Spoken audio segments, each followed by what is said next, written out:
Hər vaxtınız xeyir. Bu günləri dəyişənlər və data typelar mövzusunu ələ alacağıq. Birinci dəyişən anlayışından başlayaq. Dəyişən yaddaşda məlumatı saxlamaq üçün ayırdığımız yerə verdiyimiz addır.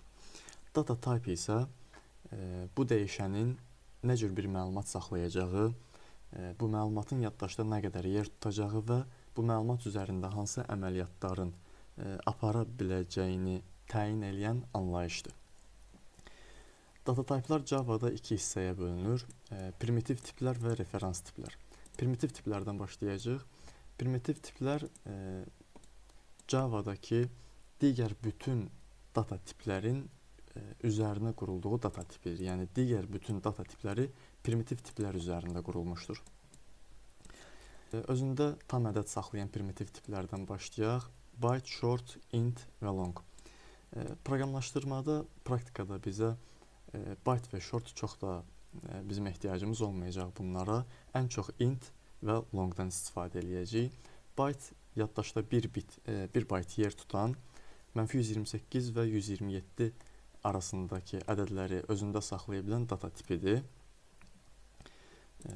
Data tiplərinin üzərindən keçdikcə burada onlara uyğun dəyişənlər yaradaq. Məsələn, byte tipli dəyişən. Verək buna 120. Məsələn, biz buna 127-dən böyük bir ədəd verməyə çalışsaq, baxaq nə baş verir. 127 verirəm. Burada problem yoxdur. Artıq 128 vermək istəsəm, compiler xəta verir. Keçək ikinci dəyişənimizə. Short dəyişəni yaddaşda 2 byte yer tutur və -32.000 32.000 arası təxminən ədəd götürə bilir. Bu iki dəyişən bizim işimizə əgər RAM cəhətdən məhdud sistemlərdə kod yazırıqsa, məsələn embedded sistemlər deyirik də, gömülü sistemlər burada işimizə yaraya bilər. Short dəyişəni yaradaq. 32.000 dəyər verək buna. Üçüncü dəyişən int dəyişənidir. Demək olar ki, ən çox istifadə edəcəyimiz tam ədəd saxlayan primitiv tip int dəyişənidir. Özündə -2 milyarddan təxminən 2 milyarda qədər ədədləri saxlaya bilir. Int tipli bir dəyişənimizi də yaradaq. 2 milyard verək və sonuncu tam ədəd saxlayan dəyişənimiz də long. Buna da çox böyük ədədlər vermək olar. Long data tipinin digərlərindən biraz fərqi var. Long data tipinə dəyər verərkən dəyərin axırına kiçik və ya böyük L hərfi qoymaq lazımdır ki, Java bunu integer tipli bir dəyər kimi yox, long tipli dəyər kimi görsün. İndi isə keçək həqiqi ədədlərə, yəni kəsirli ədədlərə. Bunları kommentləyirəm. İki data tipimiz var burada, float və double. Float yaddaşda 4 byte yer tutur və nöqtədən sonra 7-ci rəqəmə kimi dəqiqliklə çap elətdirə bilir. Double isə 8 byte yer tutur, nöqtədən sonra 17-ci rəqəmə kimi dəqiqliklə çap elətdirə bilir. Burada da tam ədədlərdəki kimi float çox işlənmir, ən çox double istifadə olunur dəqiqliyindən ötürü. Float tipli dəyişənin də bir fərqliliyi var, ona da baxaq. Məsələn, verək 1.56, görürük ki, xəta verir. Çünki Java bu dəyəri double kimi görür. Bunu float kimi görməsi üçün sonuna kiçik və ya böyük, çox hallarda kiçik bir F qoyuruq. Double tipli dəyişən də yaradaq.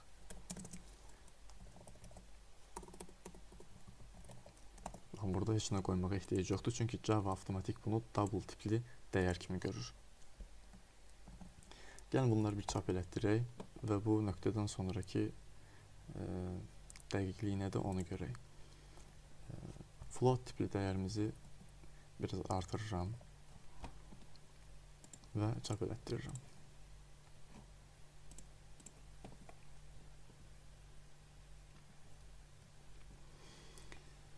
Deməli, burada dəyərin son rəqəmlərinə baxırıq. 8, 9, 4. Mən burada yazmışam 8, 9, 4. Ondan sonraki ədədi proqram 5-ə yuvarlaqlaşdırır. 5-ə yuvarlaqlaşdırıb, baxmayaraq ki, mən 4 yazmışam.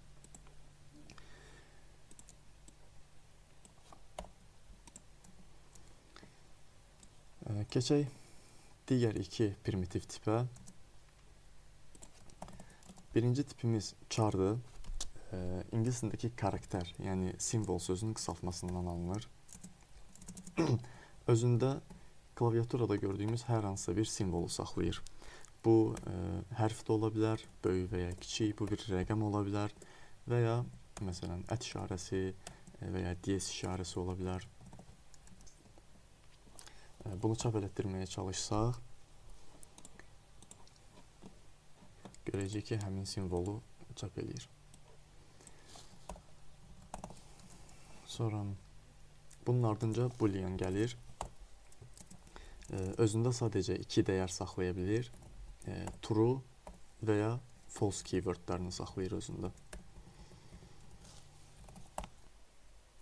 Data type'lardan danışarkən toxunmalı olduğumuz məsələlərdən biri də typecasting məsələsidir.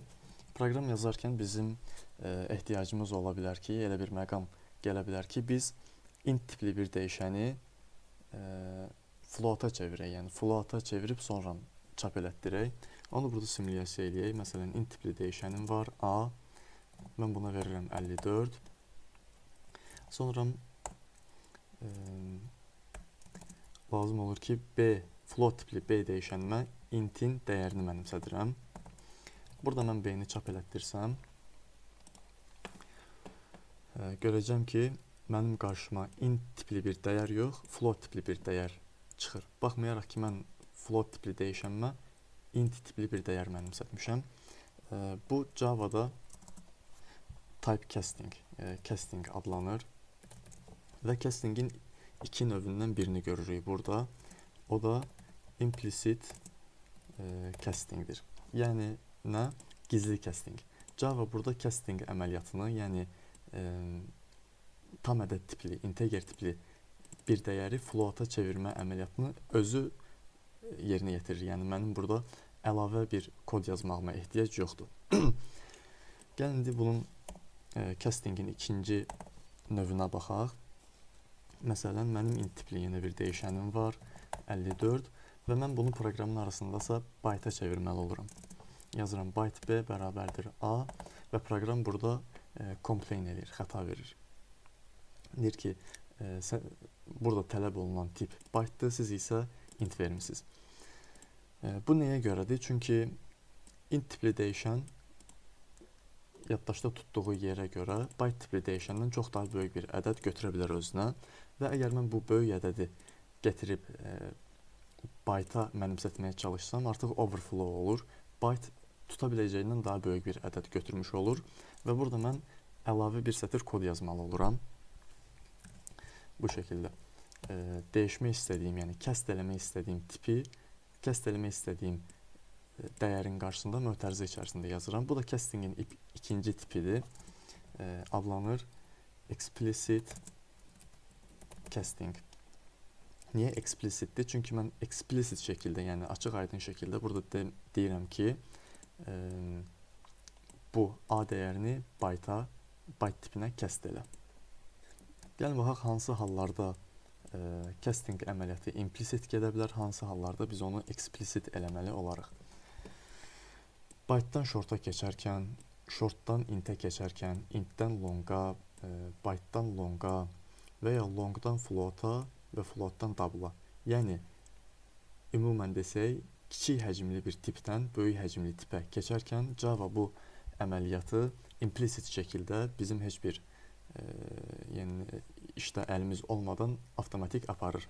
Amma bunun tərsindən gedirsə söhbət, məsələn, float tipli dəyişəni int-ə çevirməliyəmsə, burada artıq casting əməliyyatını biz explicit şəkildə aparmalıyıq. Explicit castingdə belə bir hal baş verə bilər. Bayaq dediyim kimi, mənim cast eləmək istədiyim obyektin dəyəri kəsr elədiyim tipdən, tipin tuta biləcəyi həcmdən daha böyük ola bilər. Məsələn, integerimin dəyəri 560-dır deyək və bunu byte tipinə kəsr eləmək istəyirəm. Gəlin B dəyişənimizi çap elətdirək, baxaq nə baş verir.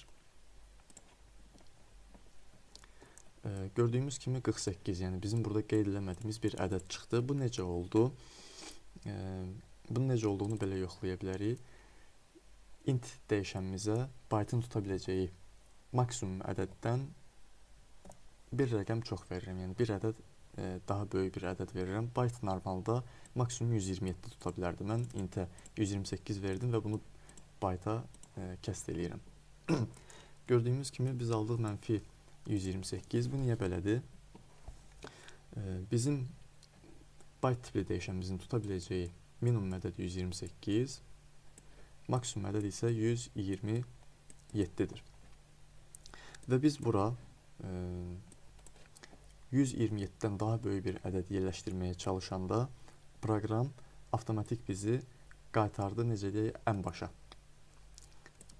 Byte-ın tuta biləcəyi ilk ədədə.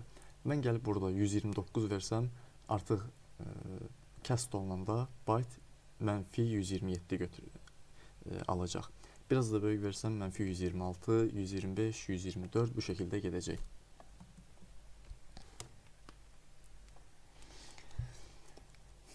Data type'larda deyilməli olduğumuz mövzulardan biri də type promotion'dur.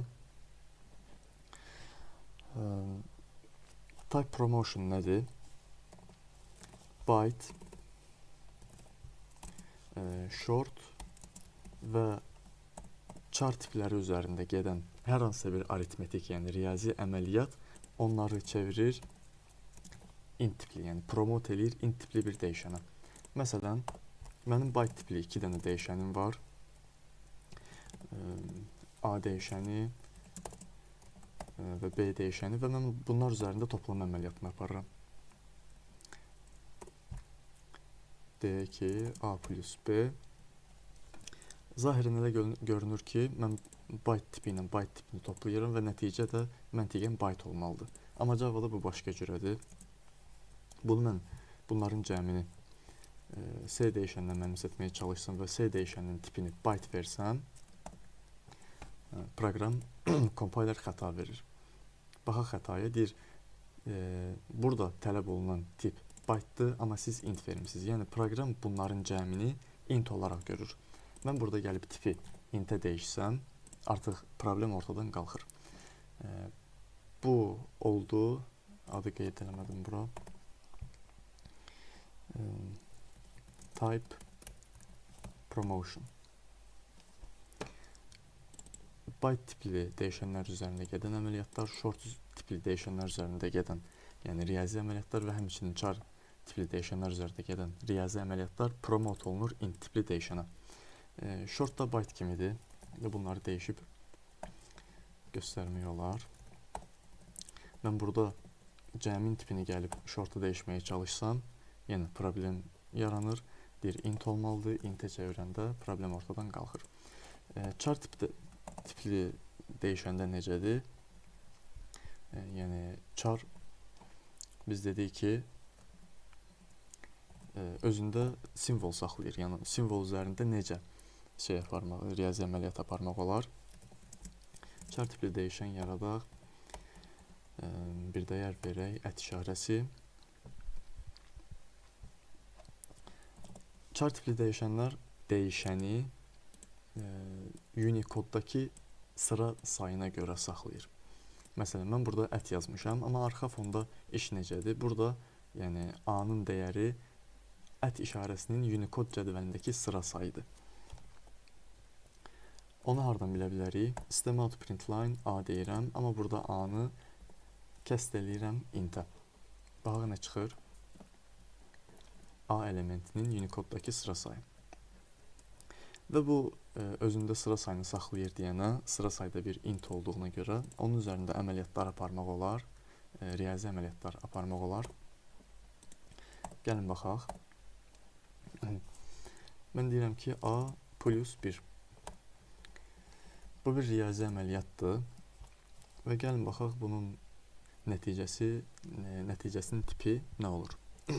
Mən buna əgər byte tipli bir dəyişənə mənimsətməyə çalışsam, görürük ki, nə deyir? Required type byte, yəni burada byte olmalı idi. Amma provided int, yəni bunun tipi intdir. Mən bunu intə mənimsətsəm, problem ortadan qalxır. İndi isə primitiv tipli dəyişənlərə dəyər verməyin fərqli üsullarına baxaq. Bu haralarda işimizə yarayar bilmirəm, amma belə üsullar da var. Məsələn, A dəyişəninə qiyməti mən desimalla, yəni onluq sayı sistemində verə bilərəm. Bundan əlavə ikilik say sistemində verə bilərəm. İkilik say sistemindəki dəyərin qarşısına 0b yazıram və dəyərin ikilik say sistemindəki qarşılığını yazıram. Sonra 8-lik say sistemində verə bilərəm. 0 ilə başlayıram, sonra dəyəri yazıram. Heksadesimal 16-lıq sistemdə verə bilərəm. 0x və dəyəri yazıram. Bunları çap elətdirək.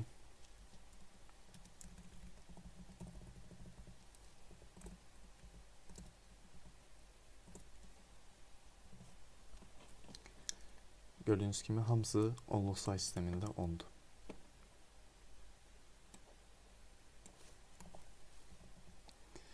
Bir də bunlardan əlavə böyük, yəni çox sıfırlı ədədləri yazmaq üçün scientific notation, yəni elmi nişanlama üsulu var. O sadəcə kəsir ədədlərdə olur, yəni vergüllə ayrılan float, double tipli ədədlərdə olur. Double da göstərək.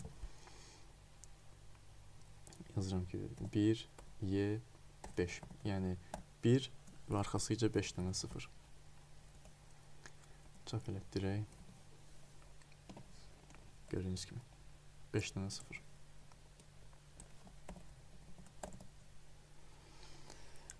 Primitiv tiplərdən bu qədər. Keçək referans tiplərə. Bunlara baxdıq. Referans tiplər. Ən çox istifadə olunan 3 cürə referans tip var. Bir stringlərdir. Sonra arraylardır. Sonra isə user defined, yəni istifadəçi tərəfindən təyin olunan klasslardır. Stringlərə baxaq.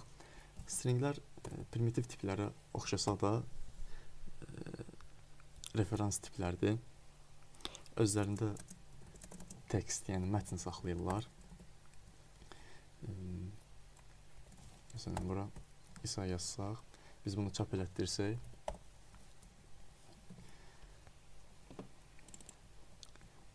yazdığımız mətni çıxardır.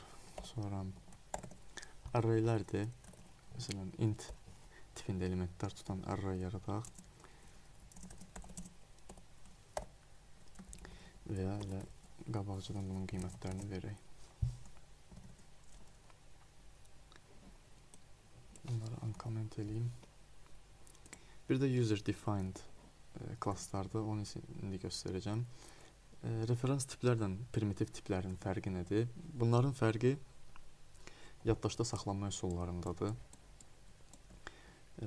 Biz proqramı run edərkən bizim fiziki RAM cihazımızdan JVM üçün müəyyən bir hissə ayrılır və JVM ayrılmış bu yaddaş hissəsini iki hissəyə ayırır: stackə və heapə.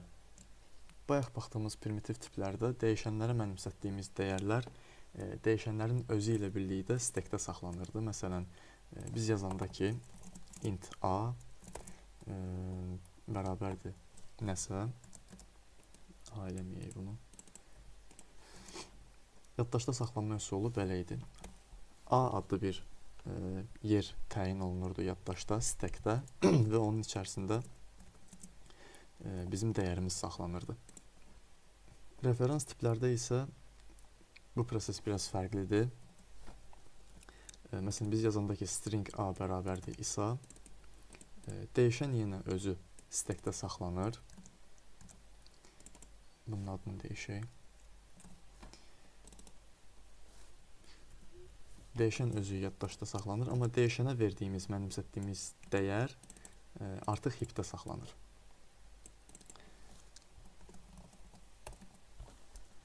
Və proqram bu dəyişən ilə bu obyekt arasında əlaqə qura bilsin deyənə obyektin yaddaşdakı adresi dəyişənə dəyər olaraq verilir. Məsələn, desək ki, bu obyekt yaddaşda məsələn 12-ci sətirdə 13-cü sütunda yerləşib. Bizim dəyişənimizin stekdəki dəyəri belə olur. 12-ci sətir, məsələn 13-cü sütun. Və beləcə biz gəlib burada system.out.println A deyəndə proqram gəlir, stekdən A dəyişənini tapır, onun dəyərinə baxır və görür ki, onun dəyəri adresdir. Hansı adresdir? 12-ci sətir, 13-cü sütun. Gəlir, onu axtarır, tapır və terminalda bizim qarşımıza çıxardır. Arraylər də həmçinin bizim arraya mənimsətdiyimiz dəyər, yəni bu hissə yaddaşda obyekt olaraq heapdə saxlanır. Bu hissə isə stekdə saxlanır. Onu da çəkək, göstərək.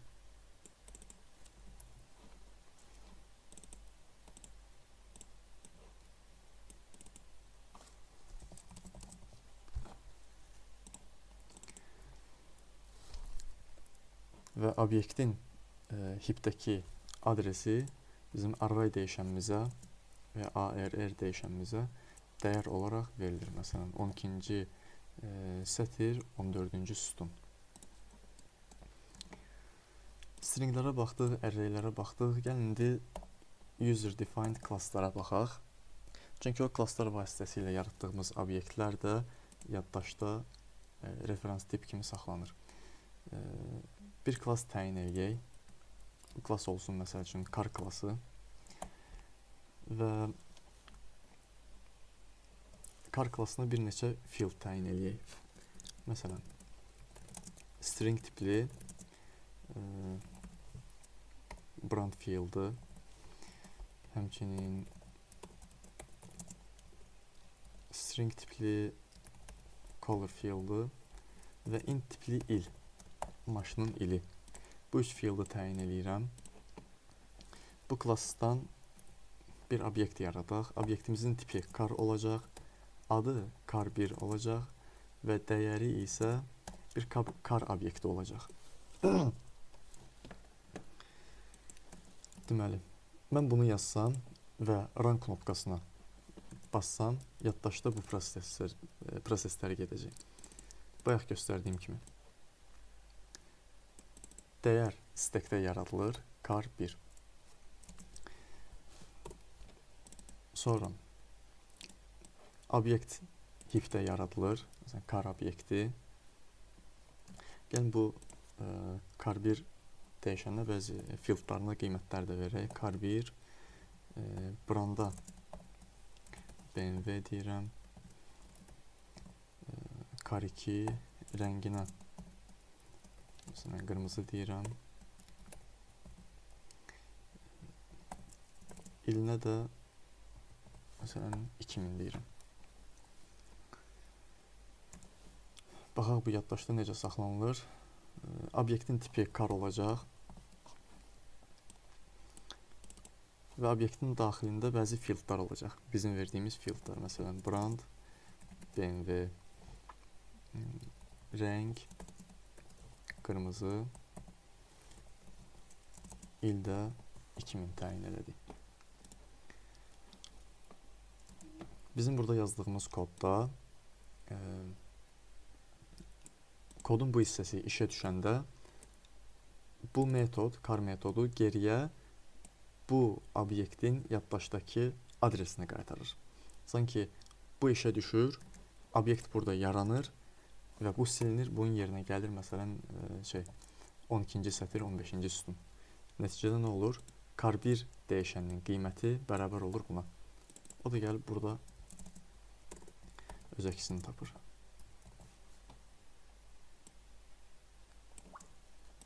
Və bu da haranı göstərir? Bizim heapimizdəki car obyektin. Referans tiplərdən də bu qədər. son bir mövzumuz, o da wrapper types'dır. Wrapper tiplər primitiv tiplərin daha üstün formasıdır. Normalda primitiv tiplərdən istifadə edərkən, məsələn, int a bərabərdir bir dəyər verək. Bu primitiv tiplərə aid olan metodları biz istifadə edə bilmirik. Çünki burada verdiyimiz int bir class deyil, yəni içində metodlar saxlaya bilməz. Sadəcə bir keyworddur, açar sözdür. Bunun üçün primitiv tiplərdən əlavə wrapper tiplər var. Primitiv tiplərin class forması deyə bilərik bunlara. Eyni şəkildə yaradılır. Məsələn, yazırıq integer, buna tip kimi veririk. Dəyişən adı veririk və arxasıca da dəyər veririk. Bunların primitiv tiplərdən üstünlüyü nədir? Bunların içində integerə aid olan və işimizə yarayacaq metodlar var. Gəlin bir neçə belə metodlara baxaq. Tutaq ki, mənim bir dəyişənim var, int a. Və mən istəyirəm ki, əlimdə olan 2 ədəddən, a qoymayaq, max qoyaq. Əlimdə olan 2 ədəddən ən böyüyü bu dəyişənə dəyər kimi ötürülsün. Integer primitiv tipini yazıram və bunun içindəki metodlardan maksimum metodunu seçirəm. Bu metod bizdən 2 dənə dəyər tələb edir. Birini yazıram 45, birini yazıram 120 və gəlin maksimum dəyişənini, max dəyişənini çap elətdirək, baxaq hansı dəyər ona ötürüldü. Verdiyim 2 dəyərdən böyük ötürülüb. Bunun həmçinin minimum üçün olan da var. Minimum metodu, onu da çap elətdirək. Verdiyim dəyərdən kiçik olanı dəyişənimizə dəyər olaraq ötürüldü.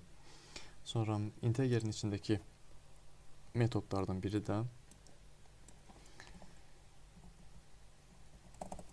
toString metodudur. Tutaq ki, bir string dəyişənimiz var. Amma proqramı elə yazmışıq ki, bu string dəyişəni dəyəri integer olaraq götürülür. Təbii ki, dəyəri tipi string olan bir dəyişənə integer dəyər ötürə bilmərik. Bunun üçün istifadə edirik integer wrapper klassının toString metodundan. Lazım olan dəyəri içəri yazırıq metoda arqument olaraq və onu avtomatik string tipinə dəyişir və string dəyişənimizə mənimsədir. Bunu çap elətdirsək problemsiz çap olacaq. Sonra char tipinin, primitiv tipinin character wrapper type'ı var. Character wrapper type içərisində işə yarar metodlardan biri verdiyimiz, yəni bir char dəyişəninin hərf olub olmadığını və ya rəqəm olub olmadığını yoxlayan metodlardır. Yazıram character daha doğrusu izlətir və simvolu ötürürəm. Məsələn, yazaq A.